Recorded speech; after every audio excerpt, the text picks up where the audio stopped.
But then I see the little guy.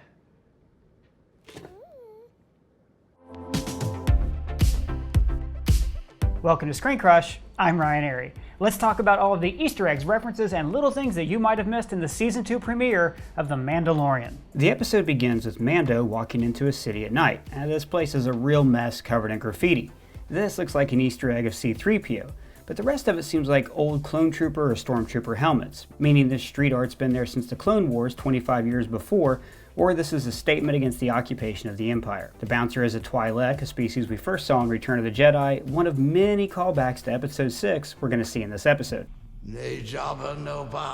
For instance, check it out, 2 Gamorreans fighting. These pig people were the guards in Jabba's palace who sucked at fighting then and are even worse now. And most of the species in this place are new, or at least new to me. I think that's cool. Instead of dragging out a bunch of species we've seen before, they took their time to create new character designs. Though this guy is a Zabrak, the same species as Darth Maul. Mando stabs him with a vibroblade. Now we saw these weapons in Season 1, but they first appeared in the Clone Wars cartoon. The gangster is named Gor Koresh and he's voiced by John Leguizamo.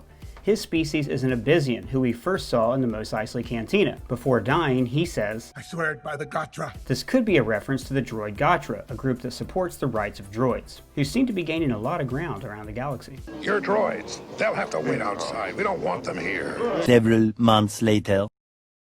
Of the droid Gothra movement. Or wait. The graffiti on the planet seemed to depict droids being executed or suppressed by the Empire, so maybe this planet is the epicenter of the droid Gothra movement. Mando is on a quest to... I can locate another of my kind. I can chart a path through the network of coverts. Now, there have been rumors that this season would feature Mandalorians from the animated series, such as Bo-Katan or Sabine Wren. This seems to confirm that the show is pointed in that direction. And by the way, if you've never seen any of the animated series but you still want to know what's going on, check out our History of Mandalore video, which we've linked down in the description. The two of them have a conversation about gambling. You gamble, Mando? Not when it can be avoided. Now this is a neat foreshadow of the rest of the episode, where Din gambles with his life. He bets that he'll be able to defeat the Crate Dragon in exchange for the armor, and that he can blow it up from the inside, like so much Anakin. The episode is titled The Marshal, and just like last season's Tatooine episode, The Gunslinger, this one is a straight homage to Westerns.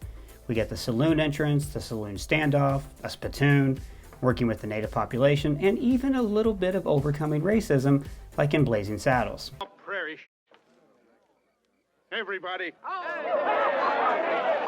Mando lands back in the Mos Eisley docking bay and encounters Peli and her pit droids, who we first saw in Episode 1. Her droid helper is R5-D4, the same droid with the bad motivator from A New Hope, and we know this because director Dave Filoni said so. I went to Josh and I said, "Can you repaint this thing to look like R5?" And he's like, "Yeah, sure, why?" And I was like, "Because I don't think he ever got off Tatooine. I think he's been stuck there." She also mentions Mos Espa, the city where Anakin grew up. Mando rides past a bantha skeleton on a swoop bike. These speeders were also first seen in Star Wars Rebels, and he rode this one last season. Now this creature the Tuskens have on a spittle is the same animal that we see get eaten outside of Jabba's palace in Jedi. Totally off topic, but did you guys know there's a nipple slip in the original version of Jedi? I just learned that a couple days ago. Mos Pelgo actually first debuted in the Knights of the Old Republic video game. This whole sequence of entering the town is so great. It's straight out of a spaghetti western like a fistful of dollars. The bartender is a Weequay, the species that we saw running security on Jabba's sail barge. But this one is played by W. Earl Brown, Dan Doherty from Deadwood. Well, we don't get many visitors in these parts. If you don't die, you're saying the man's luck don't have to hold out. So this episode is a reunion between Dan and Bullock, who was played by Timothy Olyphant. And by the way, speaking of Deadwood cast members, does this person look familiar? Well, it should. That's your mom. Olyphant plays Cobb Vanth, the marshal who's wearing Boba Fett's armor. This whole backstory was already told as interludes in the Aftermath novel trilogy. He's drinking blue milk like the Lars family served in New Hope. Oh, stop whining, Luke, and come have some blue milk. When people started running for shelter, did anyone else think of this? Storm's coming up, honey. But it turns out this episode is more of an homage to the movie Tremors, where Kevin Bacon and the dad from Family Ties face off against giant sand monsters. Or it could also be an homage to the sandworms in Dune, the Frank Herbert novel that inspired the spice mines of Kessel in A New Hope. We'll be sent to the spice mines of Kessel. Or it could be a reference to this monster in the Rebels episode The Lost Commanders. That episode features the return of Captain Rex, a clone, and this episode ends with the return of his brother, Boba Fett. Now I'm going to fully explain Boba Fett's return and how this episode foreshadowed it a little bit later in the video. I just want to take a second and say that I'm really happy this show is back on, both so we have something to talk about and because I just love it. But if you're new to Disney Plus, let me give you some advice to get the most out of your subscription. See, the service actually offers different movies and TV shows in different countries. Believe it or not, Australia actually offers the most programming. For example, in the USA, you can't watch Agents of S.H.I.E.L.D., but it's available in every other country. So instead of flying across the world to get the most out of your $7 a month, let me offer you a workaround. Get NordVPN, the sponsor of this week's video. NordVPN has thousands of super fast servers all over the world, so you're able to register your IP address from any other country and get your full money's worth out of Disney Plus. This is 100% legal to do, and it's completely worth it. If you are interested, go to nordvpn.com/ScreenCrush to get 68% off a 2-year plan. That evens out to just $3.71 a month. And you can use the code ScreenCrush at checkout to get an additional month for free. And if you find out the service isn't right for you, no pressure, there's a 30-day money-back guarantee. Every streaming site offers different programming in different countries. Using NordVPN is the best way to get your money's worth out of all your streaming services. It's like adding free streaming sites on top of the ones that you're already paying for, and if you use our code, it's just $3.71 a month.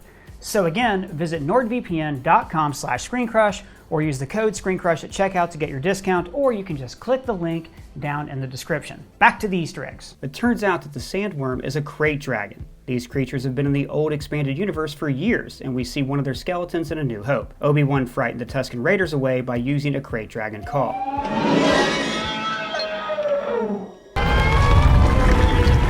I love the creature design of this little pig-nosed hairless rabbit, which is adapted to live in the desert. It's a small detail, but really cool. In the episode's concept art, it looks like Baby Yoda was supposed to make friends, or probably eat one of these guys. Cobb Vanth rides a modified pod racer engine. Now this doesn't match any of the racers from Phantom Menace, but that race happened like 35 years ago, so they wouldn't still be usable today, given all the beatings that they took. He basically recounts the story from the books, where he drives off the Red Key Raiders, while also skipping the part where he forms an alliance with the Tusken Raiders. During the flashback, they watch the Death Star explosion from Jedi, and notice these Arabesh letters underneath the HoloNet. Now I interpreted this, which isn't easy because half of it was backwards. It says, "Little does Luke know that the Empire has completed construction of a new armored space station even more powerful than the first dreaded." It's the opening title crawl from Jedi. That's what it is. This is just the opening title crawl from Jedi, hidden in the episode. That's really cool. Vanth mentions, Empire was pulling out of Tatooine. There was blaster fire over Mos Eisley. Now, this is the rebellion against the Imperial occupation that we saw the aftermath of in Season 1. He escapes with the Cantona, the safe that we saw last season. This was, of course, modeled after this ice cream maker that Will Rowe-Hood is carrying in the background of The Empire Strikes Back. He's picked up by a sandcrawler and cuts a deal with the Jawas for Boba Fett's armor. So, how did they get this? In the old expanded universe, Boba Fett survived the Sarlacc pit because it had a hard time digesting his Beskar armor, and he fought his way out. I think something similar could have happened here, but I'll get into that later when we talk about Boba Fett. The binoculars the Tuskens are using are the same ones used by Toro in Chapter 5. Vanth uses the antenna on top of Fett's armor as the targeting computer, even using the same sounds we hear in A New Hope. This blew my mind. I've never seen it used this way, not even by Jango Fett. If you have, let me know down in the comments. These lizard dogs are called Mastiffs, and we first saw them in the Tusken village in Attack of the Clones. Mando gets rid of Vanth by activating his jetpack, much like Han accidentally did in Return of the Jedi. To defeat the Krayt Dragon, Mando uses his disintegration rifle from the inside. At the end of the episode, the Tuskens mine a pearl from the Krayt Dragon. These pearls are incredibly valuable, and they were first mentioned in the novel Darksaber. In the old novels, Han actually paid his way into a sabacc game with the Krayt Dragon pearl. This is our assistant manager, Doug, technically my boss, and he had a really nice observation about that. Doug, what did you think?